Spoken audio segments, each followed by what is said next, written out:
Post them. Okay, we're in Sefer Shemot, and we are in Parshat Beshalach. May this learning be in the zechut for everybody who needs zechut, and it should be a refuah shelema for everybody who needs a refuah shelema, and it should be for elevation of the soul to anybody who needs an elevation of the soul. Okay, let's start. We start the first pasuk. Vahi Beshalach Paro et ha'am. And Paro sent out the nation. We know he was forced to send them out. The pasuk says something that, if you just read it, it's going to bother you. It says, "V'lo naham Elohim derech eretz Pelishtim ki karov hu ki amar Elohim penechem am berotam milchama v'shavu Mitzrayima." And to read you the Stone Edition's English, God did not lead them by the way of the land of the Philistines, because it was near. For God said, perhaps the people will consider it when they see war, and they will return to Egypt. What is God saying here? Here is Egypt. Here is Eretz Yisrael. This is not exact, but it's pretty much what the pasuk is trying to say. Here's Egypt. Here's Eretz Yisrael. In the middle here, there's the Philistine land. You could go directly into Eretz Yisrael, just going in a straight line, right? Instead, God decides to take us to the desert. It goes this way, then that way, then up, and down, and left, and right, and comes all the way back to Eretz Yisrael after 40 years. Because he didn't want them to get influenced. So why didn't we go straight through this land? So the pasuk says, why? Because it was close. Close to what? Kikarovhu. It was close. That's why Hashem didn't take him. And then, again it says, and Hashem said, because maybe they'll see war, and they'll run back to Egypt. Okay, so definitely this needs some explanation. I mean, if God really wanted to take us quickly, then why not just take us straight through, tell the Philistines to go on vacation or kill them out and let us go through? I mean, there are ways that God could take us in a straight line. So why the 40 years in the desert? What's the point of that whole thing? You know, what's going on there? Why did you take, even if it wasn't 40 years, let's say they didn't sin, but they still were going in the desert at least for a year, they were traveling all around, then they'll go there. So it'll take more time than going straight. So why does Hashem initially start off by taking them out of their way?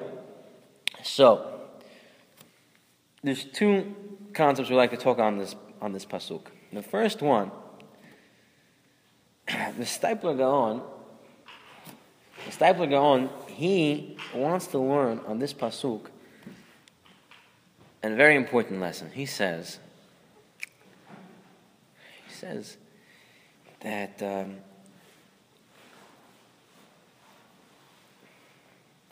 person has to take a positive action in order to prevent himself from sinning. He says going back to Egypt would be a big problem, right? So you could have said, "I'll go through I'll go through Philistine territory, and you can Hashem will make them go on vacation. Hashem will send them away. Whatever the story, Hashem will kill them out." But he says Hashem wants to teach us a lesson. That if you want to make sure you don't do something, you have to do something about it. If you don't want to sin, you don't want to do something bad, you have to do something about it. Hashem didn't want them to go back to Egypt. So what did he do? He made them go through the desert so they wouldn't come back to Egypt. He could have made them go through, but he wanted to teach them you have to do something in order to prevent yourself to doing something you don't want to do. Rav Dessler, he says, from here we learn that you have to invest into preventing yourself from doing a sin. You have to actually work on it.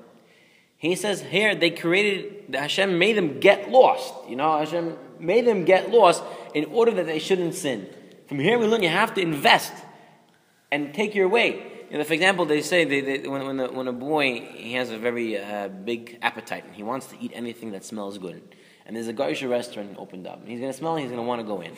So there's two ways to deal with it. The father comes and screams at him and says, "If you're going to eat, I'm going to smack you and beat you up." The mother says, "You know what? The whole 5-block radius he can't walk on." Right? Because he might smell, he might go in. That's the Rabbanan. The Rabbanan make gezerot. That's what they're doing. They're making a 5-block radius to prevent you from doing that sin. You have to invest in not doing the sin. He gets like Zilberstein. He says, how does a person invest in not doing a sin? How does a person invest? How does a person take initiative? How does a person take initiative not to do a sin? Rav Zilberstein says the best way to do that is to tell your friends that you've stopped doing something. So that's going to help you. How's that going to help you? Because the minute you're going to want to do it, and they're going to see it, they're going to say, hey, they're going to make fun of you. Oh, you told me you're stopping and now you started. So you have an ego issue, right? Imagine you come and you tell your friend that said, I'm not going on the internet anymore, right? You became a big chassid, you're not going to use the internet, not even with filter or anything. That's it, I'm not using it anymore. You tell your friends. And now you're sitting with all your friends and you want to go on the internet. What's going to happen? I can't do it. Everyone's going to see me. Everyone's going to know, and I'll make a fool out of myself.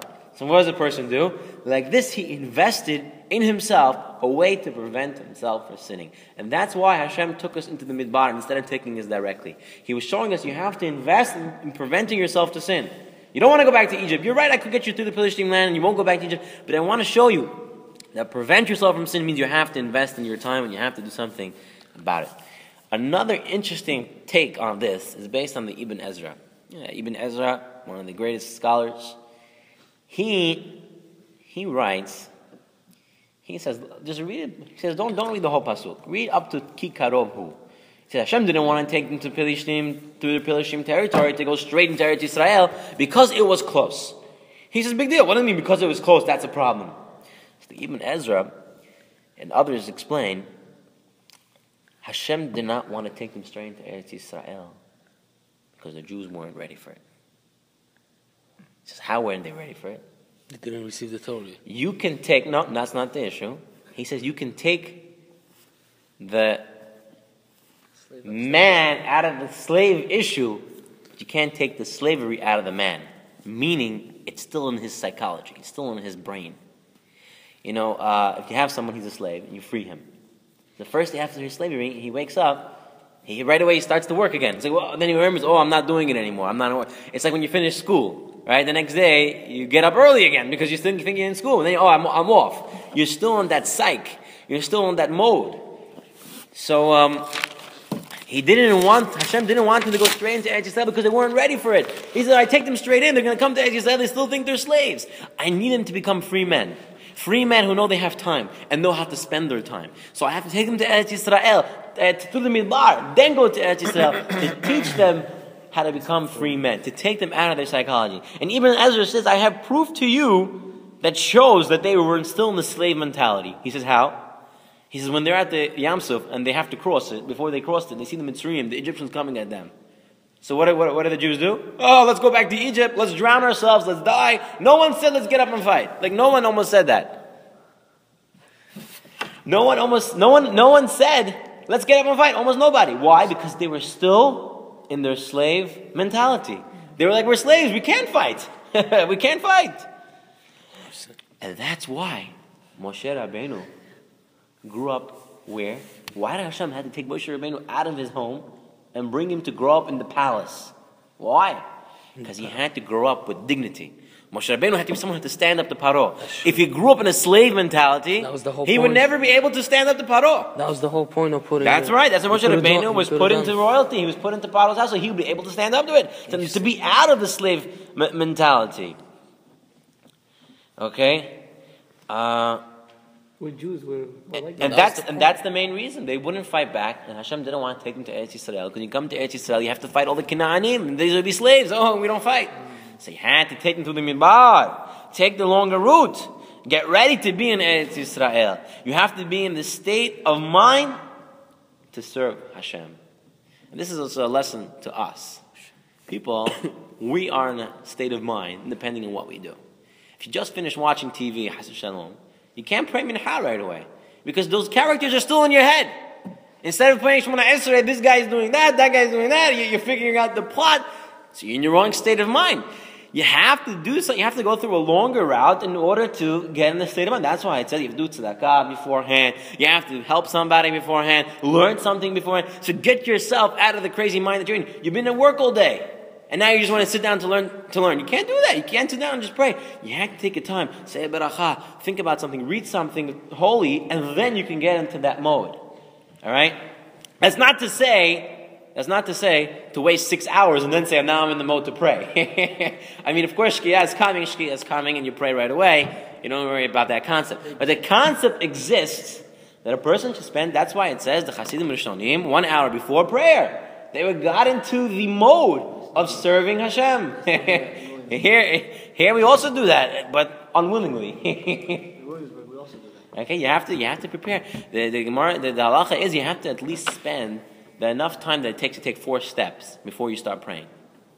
Before you start praying, at least 8 seconds take to think what you're doing. That's what the person has to do. You have to leave your state of mind where you're in and get in the new state of mind of serving Hashem. So those are 2 lessons that we just learned from the first pasuk. Is that why they learn Torah after?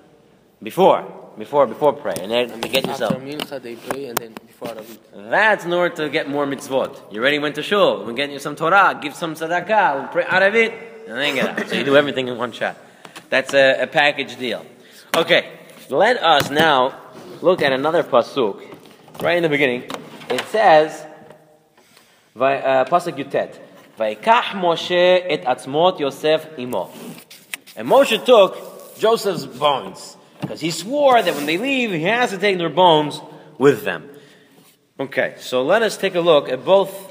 We'll take a look at Rav Pam, and we're going to take a look at Rav Yitzchak Zilberstein, Aleinu L'Shabeach as well. They both talk about the same topic, but Took it from Mitzrayim, right? yeah, he was in Mitzrayim. So let's learn the Midrash with all the interesting details and get the lesson that they want us to learn from it. So the Midrash begins as follows.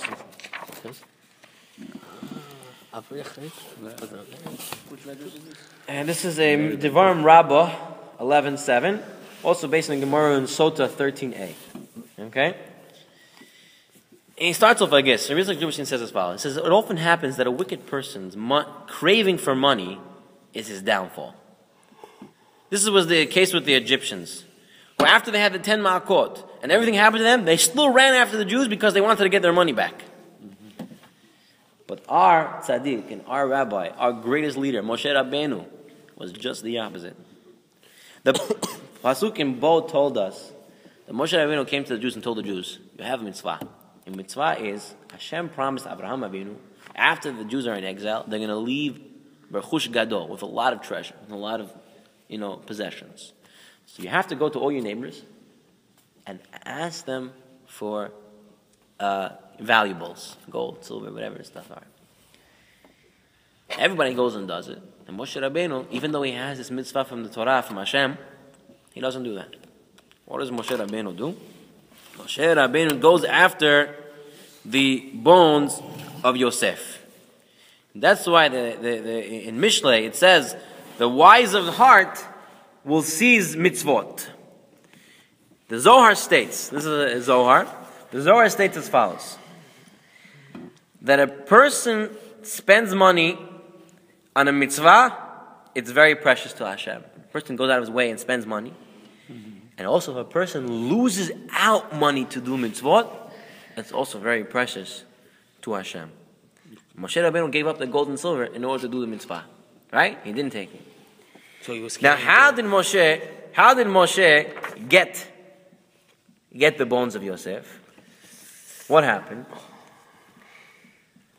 Moshe Rabbeinu, no one knew where the location of Yosef's bone was, where his coffin was. Moses searched for it, the Midrash says, 3 days and 3 nights. And he was unable to find it.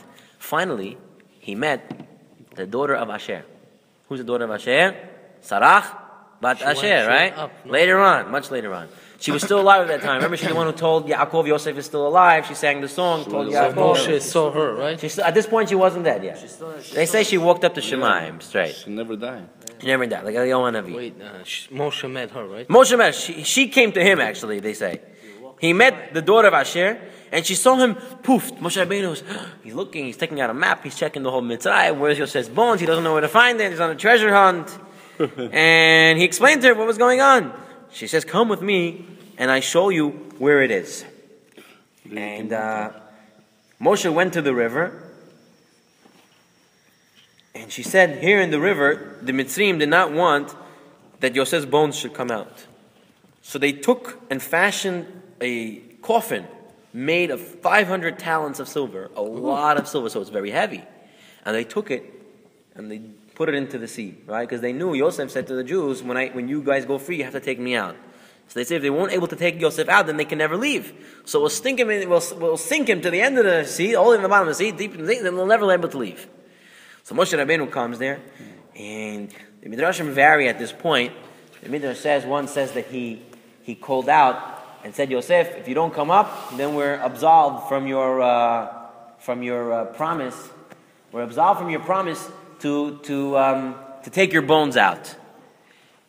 Other Midrashim say he put down the parchment with Aleh Shor, get up the ox, and he came. And finally, Yosef's bones came bubbling up in the river. Why did they bury him all the way down? Because they didn't want the Jews to leave. Yosef told the Jewish people, when you leave, you have to take my bones out. So the Mitzrayim said, if they won't be able to take his bones out, then they'll never leave. Because they promised to take his bones out. So they threw his bones to the end of the ocean, so they were able to leave. So finally, his bones come up. Now, the Mechilta, the Braitot on the Torah, it says, Moshe's actions teach us chokhmah, wisdom, v'hasidut, and piety, piousness, going out of your way, doing extra. Okay? Because everybody was getting gold and silver, and Moshe Rabbeinu exhausted himself until he finally got Yosef's bones out. The question they ask, Chokhmah v'hasidut. Chokhmah and then hasidut. So that's the exact question.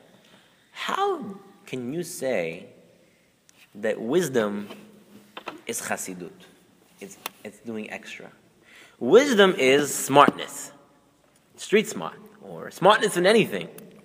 Doing extra is doing extra. It's not smart, not necessarily smart, right? It's just doing extra. Smart is one thing, doing extra is something else. So how is it saying that Moshe Rabbeinu was chokhmah v'hasidut? That he was wise and he was doing extra, he was being extra holy. Same time. You don't usually have that. You have chachamim and you have chasidim, right? You have smart sages and you have chasidim who do extra, right? You don't have to do certain things, but they do extra. So how is Moshe Rabbeinu being classified as both? That's the question, the Mechilta, based on the Mechilta. So, at the end of the day, the answer is the final part of the story. What happened at the end of the story? Moshe Rabbeinu and all of Israel is standing at the Yam Suf. Standing at the Yam Suf. Standing at the Yam Suf, and Hashem tells Moshe Rabbeinu, take your staff and open the sea. You know, in the movies in America, that's what happens. The sea opens, everybody walks through. Very nice. The Midrash tells us a little different. 12. All right? The Midrash says that the water said back to Moshe Rabbeinu, who are you Jews that I should open for you? He says, the Jews make avodah zarah in Mitzrayim. They served idols. And the Egyptians serve idols. You're not something special that I should open up. The Yalkut Shimoni says on the pasuk we read every time in Hallel, it says, Malacha Hayam, what did you see, the river, what did you see that you opened up, that you ran away? So Yalkut Shimoni explains, what did they see, what caused the actual river to open after it didn't want to open? It saw the coffin of Yosef, it saw the bones of Yosef. There are different explanations why Yosef's bones, made them open. They say one of them is that Yosef was able to go against his nature. When Potiphar tried to make him do sin, he could have just easily done it, but he went against his nature. So the sea saw that they were holding a man who went against his nature, so the sea went against his nature and opened up. But the end of the story is, what would have happened if Moshe Rabbeinu never took those bones out? It never would have opened. You're right, Moshe was being a Hasid at that time. He was being a Hasid because he could have been taking gold and silver out. But he was smart too. So he was a Hasid. But what happened in the end, he was the wisest man of them all. Because without Moshe Rabbeinu's effort in getting Yosef's bones, they never would have been able to cross the river. He did extra by getting the bones. He did extra, but that extra was necessary. He did extra because he didn't need to get the bones. He couldn't even getting like everybody else the gold and silver. But he gave up the gold and silver. And he got the bones. And everyone thought he was just a Hasid, only doing extra. But then they realized that he wasn't just a Hasid. He was Chokhmah, he was wise as well. Because without his efforts in getting Without his efforts in getting Yosef's bones, the river would never have split, and the Jews would not have been able to cross.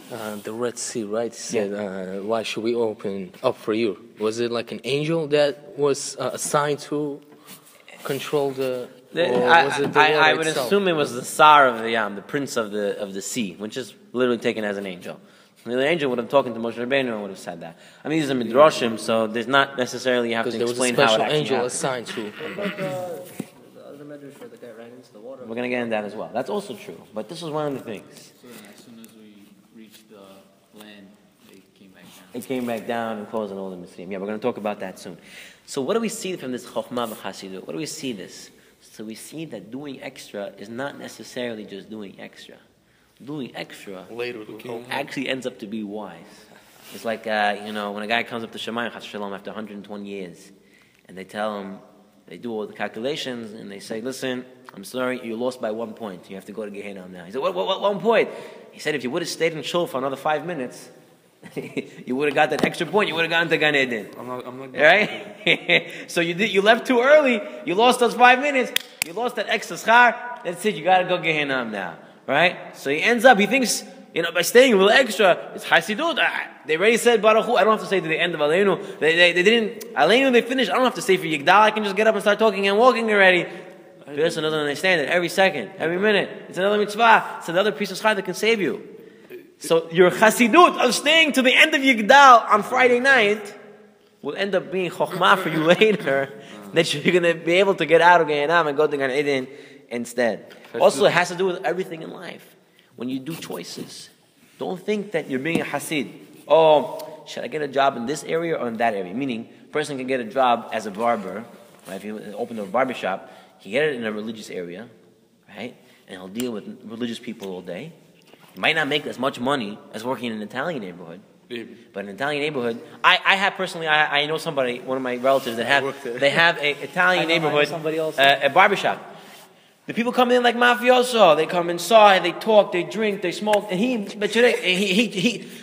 not such a smart and bright guy. He's a far relative of mine. He's not such a bright guy, and he starts acting with them. He doesn't get that they're making fun of him, and they know he's Jewish, and they make fun of him, and they slap him around, they hit him around.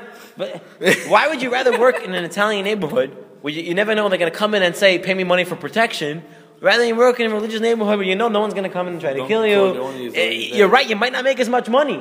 But that's the practical difference. It might be Hasidut.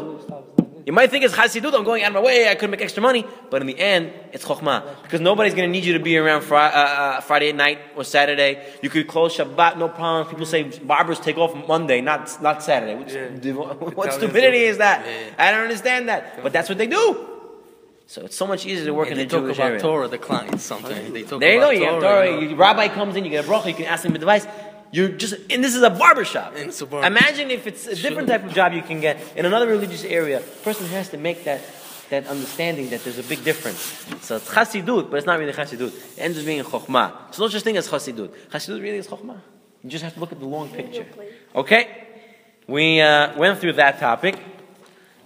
Now, let us take a look at further on in Perek Yud Dalid. Perek Yud Dalid. Pasuk Yud Gimel. What goes on in this scene? We're talking about this scene over and over again, so finally we're going to learn this scene. What happened? The Jews are at the sea before it opened up. And they see Paro's army coming through them. They start complaining, they start giving all sorts of advice. And finally, Moshe Rabbeinu through Hashem tells the Jewish people like this, V'yomer Moshe la'am. Moshe told the Jewish people, Al tira'u, don't be scared. Hityatzvu, stand fast, stand strong. Ur'u, and look at Yeshuat Hashem, the salvation of God, Asher ya'aseh lachem hayom, which He's going to do for you today. The way you see Egypt today, you're never going to see them again like that. What is Moshe Rabbeinu saying? At that time, the Jews, all they see is a river, and the Paro's Egyptians coming, the soldiers trying to kill them. That's all they see. How would they expect to believe that something else is going to happen? Seas don't split. Stuff don't do. This comes to teach us a very important lesson in Emunah. You have to understand that Bitachon Emunah, what it really works in is that we don't see the full picture. we don't see God's full picture. We don't see it. What does Odessa compare this to? To a person who questions Hashem's ways, to a person who looks into a keyhole. A person wants to go into someone's house. Before he goes into the house, he looks into the little keyhole. He looks inside the keyhole and he sees, guess what he sees? He sees a pen moving. He sees the pen moving and ink coming on the paper. He says, wow, what a pen! That pen is magical. Why? The peephole only shows the pen and paper.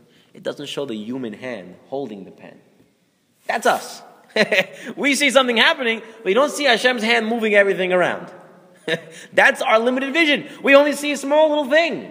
If you don't believe me that we have limited vision, look at science. We've talked about it many times. Science tells us there's so many different colors, different things, and our eyes only see a certain spectrum. But there's a whole different spectrum of colors and whole different things in the world, but you can't see them. Your eyes are limited. And we think we understand the whole picture and we start questioning God. Really, there's a hand moving the pen, but you only see the pen on the paper and you say, wow, what a pen, it's writing by itself. They found another analogy to this. A guy is stranded on a ship, it's on fire, I don't know what's going on, the guy needs to be saved. So someone comes to him and tells him, you're going to be saved, you're going to be saved. He says, no, I'm not, I can't believe you, wait, I don't see nobody. So the guy says, because you don't have binoculars. So he gives him the binoculars. He looks, he sees a whole fleet coming to save him. Same thing here. We look around, we don't see anything because we don't have the binoculars. We don't have that extra vision. The truth is Hashem's coming. You have to have that belief. The Jews, they're all worried. Moshe Rabbeinu says, don't worry. Just wait. Hashem's going to help you. You don't see the full picture. You only see this dimension. You don't see what is going on in the world. The Midrash relates that there was a rabbi, this is Kohelet Rabbah. He relates that Bar Kappara was one time in one of these cities, Caesarea is the name of it, and he saw a ship had sunk into the Mediterranean Sea. He also noted that the dejected owner of the ship, who had lost all of his money as a result of the shipwreck. So what did Bar Kappara do? He was not a Jewish guy. He went over to this man and handed him 2 slaim, 2 coins, which is considerable amount. It wasn't like prutim, little coins. It was big coins, considerable amount of money. He invited this man to his house, gave him to eat, gave him to drink. And when this man was about to leave, Bar Kappara gave him an additional 3 coins. He gave him a total of 5 coins. Sometime later, a number of Jews were captured by the emperor's soldiers. And Bar Kappara, who was the big rabbi and had a lot of connections with the royal palace, he came to the palace to somehow barter the release of the prisoners. So he came in with 500 slaim, 500 coins, maybe thousands of dollars. And he came to get those Jewish prisoners out. And as he's walking through the palace, guess who he sees? The man he saved. He says, what are you doing here? The man says, I'm a senator. He says, you're a senator. He says, Rabbi, how can I help you? What do you do? What are you doing here? He says, listen, there's a bunch of Jews that got shipwrecked and the whole thing, now they're prisoners here and they want a lot of money for them. Maybe you can help them. Help me. He says, listen, I guarantee you by tonight, you keep your money and I'm going to get all these prisoners released. A person doesn't know what the future brings. But we do know is that everything is done under Hashem's hand. And everybody you meet and everybody you know eventually will come back into your life. And if it didn't come back to your life, then it's a tikkun from a different life. But everything happens because it needs to happen. And you have to be wise about it. Don't treat anybody bad because you never know where they're going to end up. You don't know the end of the day. You don't know the big picture. You don't know the end of the story. This is something that we learn from here. The next pasuk, right after this, is one of the most important pasukim for us. It's a very small pasuk, but what does it say as follows? Moshe Rabbeinu tells them, Adonai yilachem lachem. Hashem will fight for you. Ve'atem taharishun. But you have to remain quiet. The second Aliyah answer. Yeah, that's right. But what does it mean? Adonai yilachem lachem. Hashem will fight for you, and you remain silent. Now that, basically what Hashem is saying in Pashup Shas, simple explanation is a person, the older Egyptians, when the Egyptians were coming and they had the sea, everyone was screaming, what are we going to do? Oh, mayhem, chaos. So Hashem says, don't scream, don't yell, keep quiet, you'll see the salvation. But Rav Zilberstein learns a beautiful pshat. He says, Adonai lachem lachem. When will Hashem fight for you?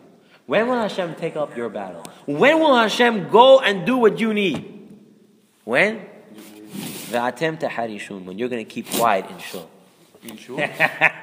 When you keep quiet in shul, Oh, wow. then all your prayers are going to be answered. And if you don't keep quiet in shul, none of your prayers are going to be answered. It says in the pasuk, Adonai lachem lachem. Hashem will fight for you. Hashem will do what you need. But you have to keep quiet in shul when you're not supposed to talk. But we can tell others when he fought for us. This is Yeah. quiet in shul. So what if, Only during the prayer or at all times? whenever you're not allowed to talk in shul? But I learned last time you can't even talk at any time. No, that's not true. That's only in a real bet knesset. It doesn't have a mezuzah. Those type of places you can't talk anytime. These are called beit midrashim, study halls. So in the study hall, you're allowed to what's it called? You're allowed to talk. But you understand the thing now. Just for a little deeper explanation, why won't your prayers work if you talk in shul? Now, one way to understand. There's many ways to understand it. I explain. You said right. What is it?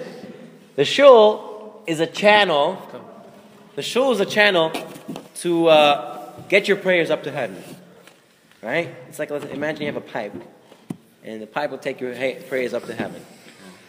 So what happens? You talk.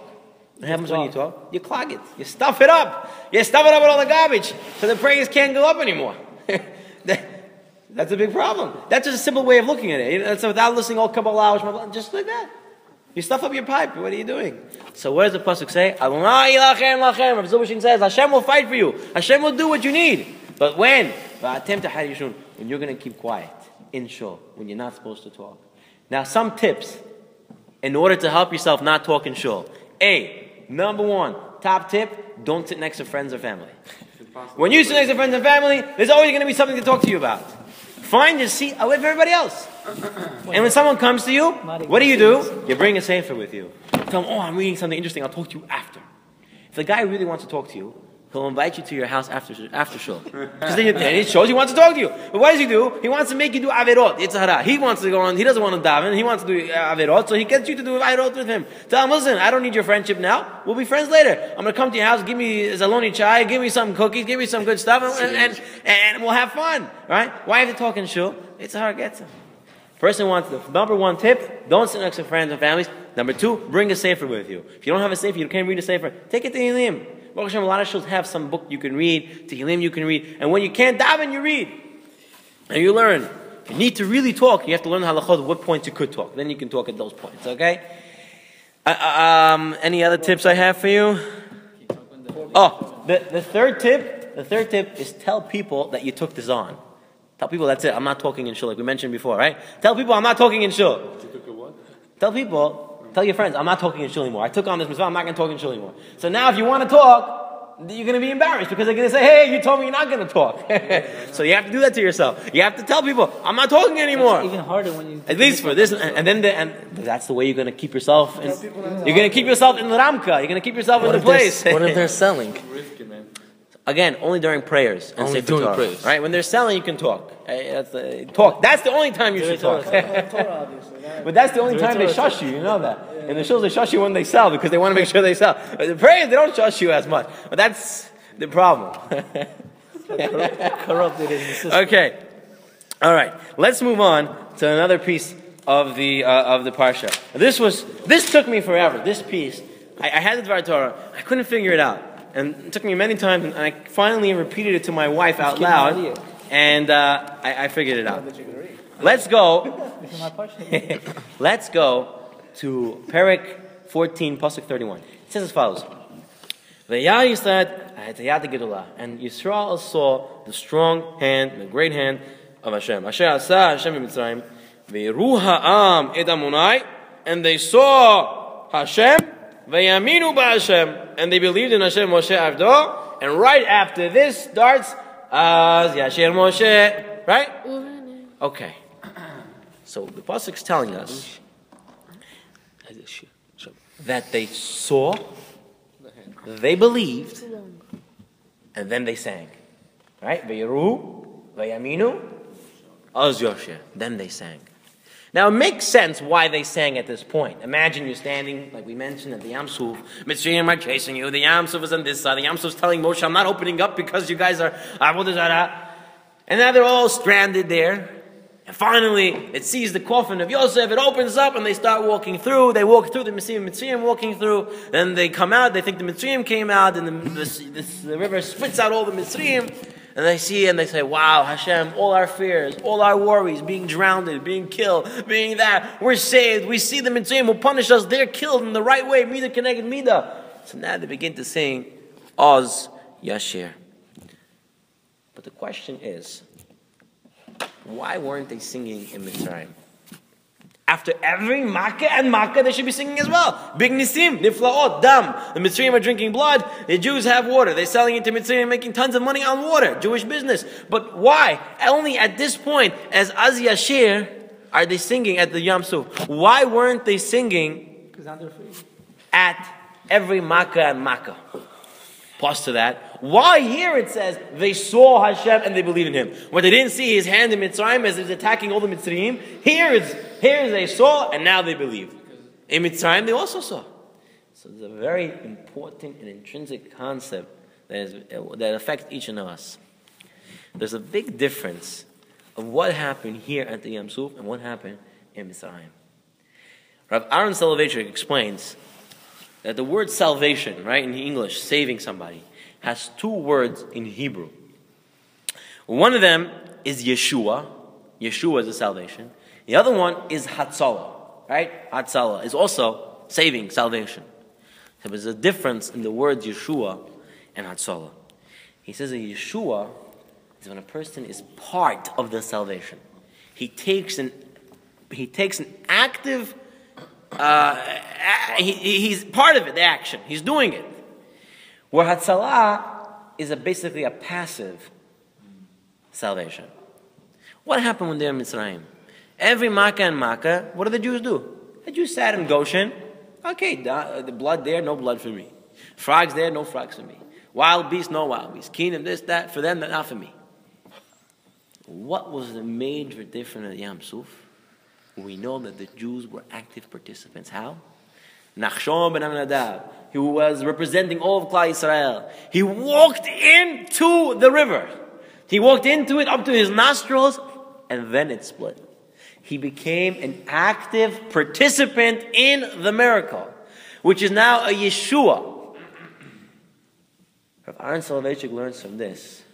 The only time a person gets affected in his faith, a person gets involved, a person really becomes higher in spiritual pursuits, is when he's doing it actively. And that's why they sing Oz Yashir at the Yam Suf, because they're actively doing something about it, and not at every Makkah. Every Makkah they were sitting at home relaxing. But now they're actually part of it. They were walking in.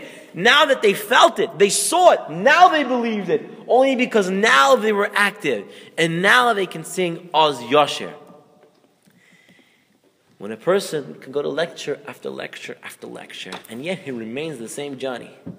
Same Jack. We have a Johnny here, so we're going to use same Jack. He remains Jack. Jack remains Jack. He doesn't change. But he goes to all the rabbis. He goes to all the famous guys. He's in Big Gabriel every other night. He's traveling in Main Street. They're going to Rabbi Chaim. He's doing all the big stuff. But yet he remains the same guy. He's not actively pursuing his faith. He goes, he listens, he goes home. He's going for entertainment. You know, this rabbi is entertaining. I'm going to him. Right? That's what they say. Right?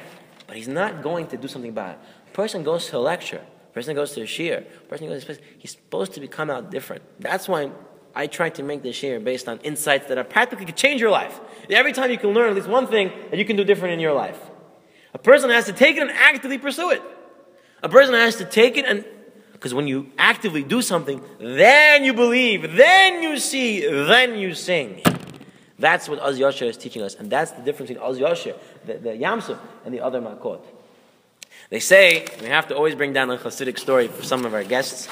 So we bring down a beautiful Hasidic story that shows this example. Now I don't want you to jump on me before I end the story, because I know it's anti-Bukharian, but in a certain sense. But you have to listen to the whole story. Listen to the story. Listen to the story. The story goes as follows. Two Hasidim, they're on their way to see the Rebbe. They go to the Rebbe every Sukkot. So every time before they go to the Rebbe, they have to stop off at an inn, at a little hotel. And that inn is owned by a Jew, religious Jew, but he's not a Hasid. He's not a Hasidic guy.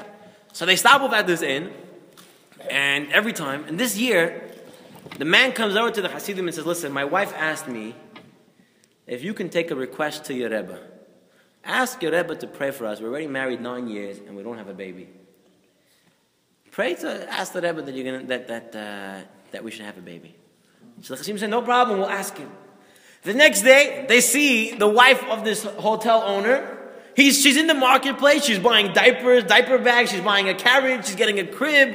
So the people tell her, what are you doing? She says, the Hasidim told me they're going to ask the Rebbe. So these two Hasidim tell the husband afterwards, listen, your wife shouldn't get so excited. Just because we're going to ask the Rebbe doesn't necessarily mean that, He's like, I can't tell my wife anything. That's it, you guys, you got it. So they go, they ask the Rebbe, they go back home. Next year they come back to the inn, and as they're walking in, Beruchim Atem, they're singing Beruchim Atem, Hishalom Be'Helen. They're singing all the Brit Milah songs. So he goes, what happened? Oh, the hotel owner had a baby boy. Today's the Brit. They see the Hasidim, they get him involved, they're dancing, they're joyous, they're eating a celebration. So one of the Hasidim, though, gets very sad. His face gets sad. So this friend tells him, why are you so sad? He says, I have a big question on the Rebbe now. Big question on the Rebbe. So he comes to the Rebbe, and he tells the Rebbe, how could you do this to me? The Rebbe says, what do you mean? He says, Rebbe, you know for 20 years I'm married and I still don't have a baby. They're not even Hasidim. And you gave them a baby. So the Rebbe said, did your wife ever go out and buy the baby carriage? Now, you don't necessarily have to buy a baby carriage. I'm sorry and say it's not good to buy a baby carriage for you, right? But the point of this concept is, are you actively pursuing it? Are you actually believing it? Oh, I believe everything, God, you're going to help me. But meanwhile, He's doing too much more. You have to do your shtalas. You have to do a little bit. But that's it. You're not supposed to go crazy about it. A person has to do what he can do. You have an exam, you study for it. But that's it. You cannot drive yourself insane. Oh, I have an exam. Anything in life. I have an interview. Get ready for the interview. But don't go crazy about the interview.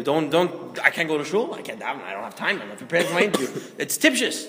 A person has to actively believe that Hashem is going to help him. Do your part, but leave what Hashem to do as well. She went and she bought it. I'm not telling you to buy things. But believe that Hashem is going to help you. Believe it. Really believe it. Don't just, I believe it. No one needs you to say lip service to God. Hashem really wants you to actually believe it in your heart. And that's what Oz Yashir is coming to tell us. When you're actively pursuing it, then you can believe it, then you see it, and then you sing it. Okay, so that's Oz Yashir, a beautiful piece on Oz Yashir. Now we come to another big part of the Torah. This week we have the Mun. The Mun. We have a portion of the Mun. We're limited on time, so we'll take all questions afterwards. You remember it? You want a paper to write it down? If you remember, we'll talk it afterwards. Okay, we don't have too much time. We have the Mun. Now, what does Mun mean? The Ramban explains that Mun is Ma in Egypt, in Egyptian, ancient Egyptian. The word what? Ma is Man. So what happened was, the Jews called their man. They called it what? What was it? They weren't sure what it was. It came down from Shemayim. What's the bracha? What's Yilechem min Shemayim? They don't know what's going on here. Something new, something strange. So they called it what? You know, what's it called? Right? That's what they called it. Hashem called How do we have known that? Man, what? Hashem called it man, no? No, it says in the Torah that the Jews called it man. V'tikru. It says What's so important? Where does this name come from? So how did Ma become Man? man. That's what it's called. Ma was man. Because What is an Egyptian man? The word man is Egyptian for ma. It says it here that the Jews called it V'yikru bet Yisrael et shemo man pasuk lamed aleph, and they called it man. But why? What's the significance in the word man? I mean, there has to be. If the Torah is telling us that they called it man, there must be some significance in the fact that they're calling it man. So Rav Chaim Shmuel Levitz in Yecheskel explains this. He uses an example in Yecheskel to explain what happens with the man. he says there was a halacha that's brought down in Sefer Yechezkel about the Bayit Shlishi, which also existed in the first two Beit HaMikdash as well. The halacha is, when you walk in through one gate in the Beit HaMikdash, you have to leave through another gate. You can't leave through the same gate. It only applies in the Beit HaMikdash, not in the Shul. So you have to leave through another gate. You can't go back through the same gate. So Rav Chaim Shmulevitz explains why is that. He explains it as follows. He says when a person walks in to the Beit HaMikdash for the first time, or after a long time, the minute he walks in, he's infused with awe, with spirituality. I'm in the Beit HaMikdash. He sees the miracle, Shechira. We want him to walk and see more and more and more. But we don't want him to walk back the same way. Because if he walks back the same way, then it becomes something he got used to. Something I already was here, I saw it, I know it. Right? Person walks into a shul for the first time. It's a beautiful shul. He keeps quiet. He's learning. The more he's in the shul, the more comfortable he feels. It feels like his living room. He takes off his shoes. He eats gum. He does all these crazy things there because he got too used to it.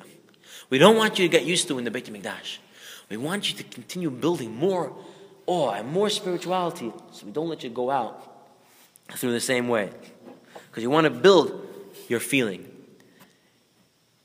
It happens is a lot of people lose their feeling. You know. You go to the Siyam Hashas, we had it recently. Person goes to Siyam Hashas. I'm learning this time around Daf Yomi. Right? That's what he says. I'm part of the movement. I'm part of the. I want to do it. Then comes Masech Shabbat, Yom Menucha. Everybody takes Menucha. Everyone takes rest. Right? That's what they famously say. Come Shabbat. Then some people know they go to Shabbat Shabbaton. They go to Yuma. They go up to Yuma and then they rest. Right? Shabbat Shabbaton. What happens? People lose the original desire, that little kick that you had right at the beginning. You lose it. But that's what we don't want you to lose. There's a famous story that's brought down in Shmuel.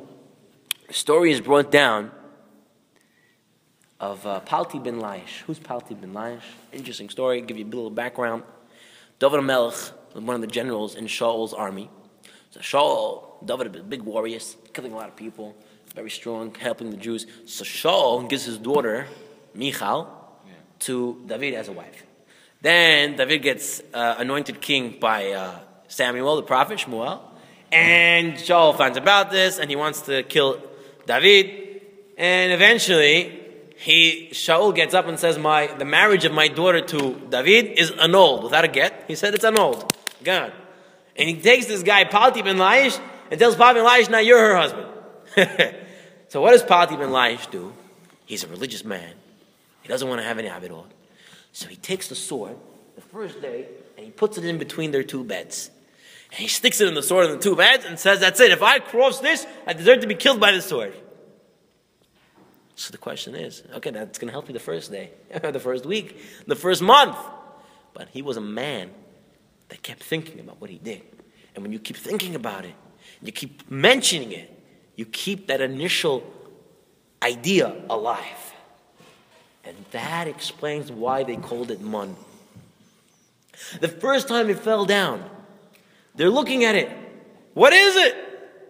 It's something awesome. You taste it. It tastes like anything you want. It's an amazing thing. Man. So they called it man to remind themselves of their initial amazement and awesomeness on the man.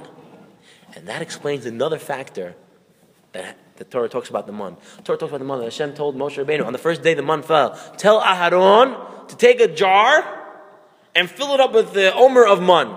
The question is, why now? You have 40 years and the man's going to fall. Based on what we're saying, it's already self-evident. It's explanatory.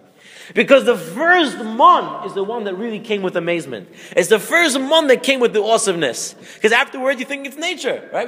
Human beings, unfortunately, get used to any situation. They get used to it. I'm used to it. I'm already here enough times. I know it. I got used to it. So in order to sort of trap that and enclose that initial amazement, they put it in the jar on the first day.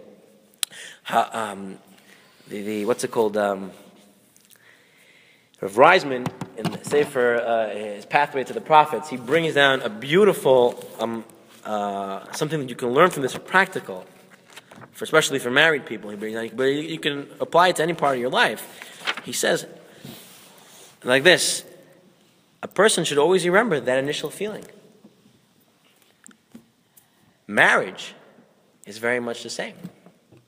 Marriage starts with excitement. Wow, the hatuna, they got flowers, they got singers, they got everybody came, pictures galore, everything. Then they come home, and slowly, you got, you use the bathroom, you make a few sounds, you get used to each other. You don't do that on a date. But when you eventually marry, that's going to happen, right? She sleeps, you snore, you drool, you get that little quirks get involved, and you sort of lose that initial excitement, right? So Rav Pam and Rav Reisman says that's what a person has to keep alive. It's that initial excitement. And then there's always going to be shalom bayit in the house. If he remembers how excited he was on his wedding day, and Rav Pam says maybe that's the reason why he spent so much money on photographs. In order to remember. He says photographs not just to leave it in a top closet and look at it once in a while. It's to take it out, to look at it, to remind yourself of that initial joy. And look at all the chashuv people that came, relatives from Eretz Yisrael, rabbis, people that you know, they all came to your wedding. And you remember it. And that's going to help with shalom bayit. That's what the Omer, you hit it, you hide it, all these things in order to bring back that initial amazement and awesomeness. That's the idea on the mun. There's a few more ideas on the mun. We're going to go really quickly through them from Rav Pam in the Pleasant Way. He says the mun teaches very practical stuff as well. He says that one of the things that mun teaches us is that mun only lasted that day, right? It took it for one day and then it got ruined. Only Shabbat came lechem mishnah. That's why we used two breads in order to represent that double portion. This is what the Torah says: whatever you cook before Shabbos. Whatever you te'afu, whatever you're going to cook, you have to do it before. So Rav Pam says, what do we learn from this? That a person doesn't have to save for a rainy day so much. He says the Omer teaches a very important thing. You have today, good, go on. The next day you'll have again a portion. Hashem gives. You're allowed to save, he says. He says, how much do you have to save for a rainy day? Even if you saved enough to live the life of Beshalach, one of the longest guys live, people always think they don't have enough. You have 200, you want 400, 400, you want 800. People always want more. So he says, a person should learn from the mun to be happy with his portion and move on. And don't worry about the next day. Save, but don't save up too much. One of the things we know is, where did Moshe Rabbeinu instruct Aharon, Al Pi Hashem, to put the mun that they put in the jar? Where do they put it? The jar, where do they put it? They put it in the Aharon. What's the mun represent? Man represents parnasa, food, right? Mazon. What does Aaron represent? Torah, right? The luchot were in there. So he teaches us that your parnasa should be connected to Torah. How? If possible, take jobs in religious institutions. Like we mentioned before, take it in a religious area, your barbershop. Do it in places where it's going to enhance your religion. Person puts man next to the Torah. If you can't put the man next to the Torah, at least don't work in a place that's anti-religion. A person works in a woman's hair salon, or a person works in questionable businesses, for heaven's sake. He says, I have to work there. That's my profession. You have to change your profession. There's no question. I don't know, whatever it could be. Whatever it could be that's anti-religion. He works in atheist convention hall. I don't know, whatever it is. The person has to understand that he has to take a job that's connected to the Torah. That's what the man in the Torah teaches us.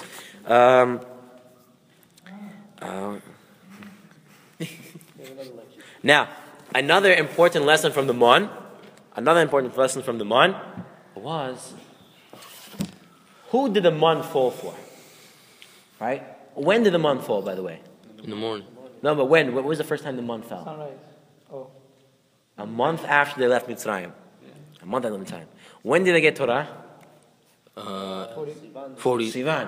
What's 40. the month after Nisan? It's Iyar, right?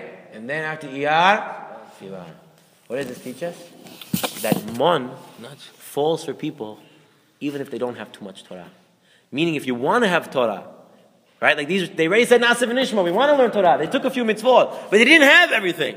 Person says, I'm not a big rabbi, I can't trust in Hashem that He's going to give me so much. I have to work for it. Or, I can't work on a little thing. He says, no, it's the opposite. The man fell for Klal Yisrael before they had all those mitzvot. Before they had the Torah. They had what? Pesach laws, Brit Milah, Para Aduma, a few little things, Shabbat, and that's it. They didn't have so much.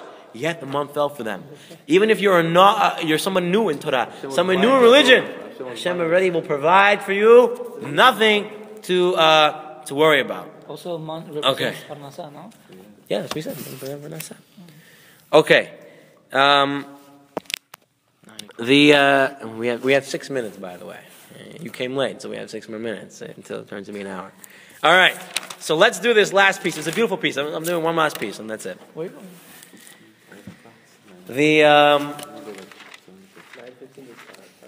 Milchama Amalek. We're going to the last part of the and it's the third major topic in the Torah in this parsha is the Amalek, Milchama Amalek. Right? Amalek came, the first to come, first to fight against the Jews. But what's very interesting is that it says in the pasuk in Yud Aleph in Perek 17, it says as follows: V'haya ka'asher yarim Moshe yado, and when Moshe would raise his hands, v'gavar Yisrael, and Israel would win, and they would be stronger. Chasher ya'niach yado, and when he would rest his hands, v'gavar Amalek, and Amalek would win. So Moshe would pray. He would pray with his hands stretched out. We also know Shlomo Melech, when he opened the Beit HaMikdash for the first day, it says he also stretched his hands out. In fact, Rashi says, why did Amalek came? Mechilta says, why did Amalek came? He says because Rafu yedehem min Torah. The Jewish people's hands in Torah fell down. That's when Amalek came. So this whole thing about hands. You pray with your hands in Torah fall down, the Amalek comes. What's this whole remez, this whole sign with hands? So Rav Reisman brings down from a Chedush HaRarim by the mitzvah of Bikurim. So understand the mitzvah of Bikurim, and from there he explains the concept here. He said the mitzvah of Bikurim, it calls it Trumat Yetchem. Truma of your hands. That's what the Torah calls it. Torah calls Bikurim Trumat Yetchem. The Truma of your hands. Gift of your hands. Why does the Torah have to mention hands? And again, when you bring it to the Kohen, the Torah says the Kohen puts his hands, under the hands of the owner. The whole thing of Bikurim is done with the hands. The owner brings it on his hands. It's called Trumat Yetchem. The Kohen puts his hands under the owner's hands, and they shake it all around. The mitzvah of Bikurim is done again and again. It mentions the word hands there. The mitzvah we do with hands. Hands. But why? Why I keep saying Yetchem? What's the point of hand? What's the remez in a hand? So he comes to explain it like this. A person usually thinks, Kohi, that's me, my power, myself, Ve'yadi, my hands, we're the ones who did it. Right? Person plants, he sows, he grows. That's it. I did it. I went to work. I clocked in. I clocked out. I made money. I did it. I worked. There's no Hashem there. Hashem exists, but I did the work. That's what a person would think. So what's the whole mitzvah of Bikurim? Trumat Yetchem. You're giving a gift of your hands because it's not your hands. Yetchem, when you give the gift of your hands, and a Kohen, who is a representative of God, he takes and lifts your hand and he tells you, by the way, it's not your hands. It's all God. Trumat Yetchem. It's not your hands. It's God's hands. And that's why the Bikurim has to be done with the hands. The remez of these hands again and again and again is to teach us it's not your own power. And that's what's going on with Moshe Rabbeinu. When Moshe Rabbeinu stretches up his hands, they see in Moshe Rabbeinu's hands to heaven. Our fighting in the war is not what's killing the Amalek. It's God. It's Hashem. Yedechem Namala, our hands are to God. But when Moshe put his hands down and they stopped thinking about Hashem helping us, they killed 20 Amalekites. Oh, it's me, I'm a warrior, skilled warrior. Right that second, they started having problems. So what did we learn from Yetchem? We learned that it's not our power. It's all through Hashem. Whatever it says, it's not our hands. Our hands do nothing. It's all through the hands of God. That's how we're able to do anything and function in this world. So, Be'ezrat Hashem, I think we learned a lot of different concepts. We went through a lot of interesting topics. I'll do it for you right after, okay? And I think we learned a lot here. But take some of these concepts home. Okay, the concepts of leaving your mentality and going to Hashem's mentality, right? Leave your slave mentality and then come to Hashem. You have to do something about the Yetzer Hara. You can't just say, I'm going to win him. You have to do something about it. Then we mentioned about being a Hasid doesn't necessarily mean doing something extra. It means actually doing something wise, because it's going to end up saving you in the end. We talked about Az Yasher. We talked about how you have to be an active pursuant in your faith. You can't just sit by and wait for things to happen, because that won't change you. The only way you're going to change, the only way you're going to believe, the only way you're going to see, the only way you're going to sing is when you're going to be part of it. We then talked about the Mon, how the Mon represents an original awesomeness, an original amazement that we had. And then how we mentioned that it has to connect it to the Torah, because the Parnasa is right next to it, the Mon next to the thing, and how you're supposed to choose jobs and be smart, and don't save up so much. Every day it'll be enough for you. You can save, but don't save up too much. And then we talked about Yetchem, your hands. That is not your hands. It's all the hands of God, and only power of God. Like we mentioned before, it should be zechut for everybody. It should be the Shalema for those who need, and Nishma for those who need. And Bezat Hashem, we'll see you all on Shabbat. At 3 o'clock, we'll have our shir in Talmud. If anyone have any questions at this time, we will take them. If we have enough people for Aravit, you can make Aravit.